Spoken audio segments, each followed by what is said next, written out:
Hello, my name is Koen D'Haeyer, SQM agronomist for Europe. I'm here in a potato field in southwestern Poland to evaluate here the harvest on a variety for the industry, the fry industry. This innovator potatoes are almost ready to harvest, but I want to draw your attention to some processes during the growing stage of the potato, which are important to achieve this kind of bigger tubers, because these tubers really have to be filled full of minerals, and all these minerals have to come with the water through the root system of the younger potato plant. This means we need a lot of nutrition to be taken up by the plant, but also we need to consider that the potato has a rather weak root system, and we need to take care that the nutrient solution, let's say, keeps some type of balance, because we also want to prevent difficulties in uptake of this enormous amount of water and nutrients that we need. So the uptake of this massive amount of nutrients is really going on through osmotic uptake via roots. That means that with the water that is flowing naturally from, let's say, a lower concentration in salts outside the roots to a bigger concentration inside the roots, this flow takes up the water, but with the water the nutrients are taking up.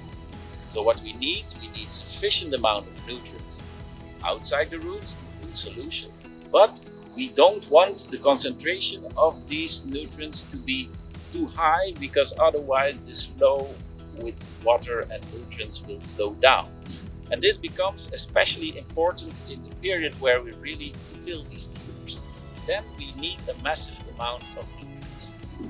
For example, potassium is the nutrient where you really see this peak demand during tuber filling. Why is that? Because potassium will be needed to transport the photoassimilates that are assimilated in the leaves at photosynthesis towards the tubers. So when we want a good balanced nutritional solution for easy uptake, we need to take care that the nutrient solution consists of not too low amounts of a certain nutrient, not too high amounts of a certain nutrient. Let's take an example of potassium sources, because we can manage the uptake and the balance in the nutrient solution via the selection of fertilizer sources. Potassium is needed in high amounts, as I explained, during tuber filling, and the main potassium sources are potassium chloride, potassium sulfate, potassium nitrate. Yes, and there exactly we find the difference. If you want this massive amount of potassium and you give it with potassium chloride, then you will have an excess of chloride in your nutrient solution.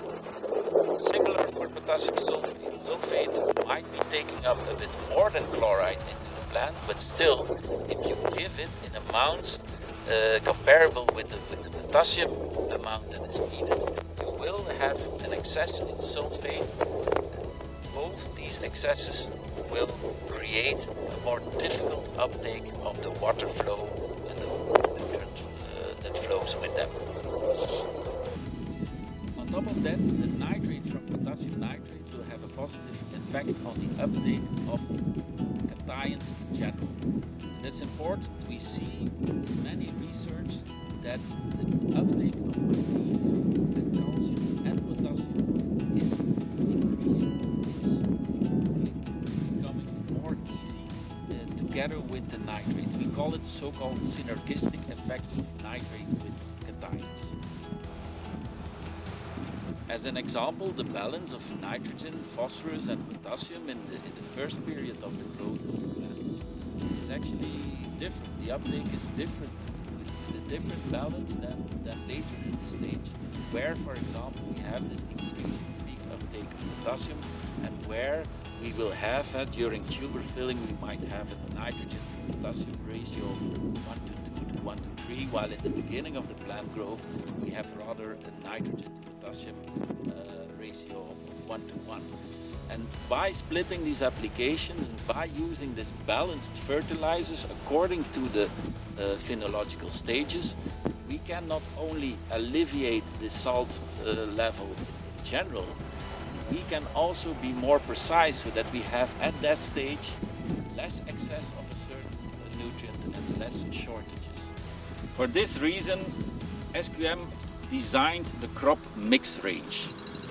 The crop mix range allows us to give a certain balance that fits really well during a certain uptake phase by the plant. For example, in the initial phase, we will have a balance of nitrogen over potassium of 1 to 1 and a relatively high phosphorus content, because in these phases this is actually the right balance that we require. For a later stage, where we need to take up more than double even potassium than nitrogen, there we provide a balance with nitrogen over potassium at around 1 to 2. We have other options depending on the reserves in the soil as well. To conclude, the management of the nutrient solution is important for an efficient uptake in plants.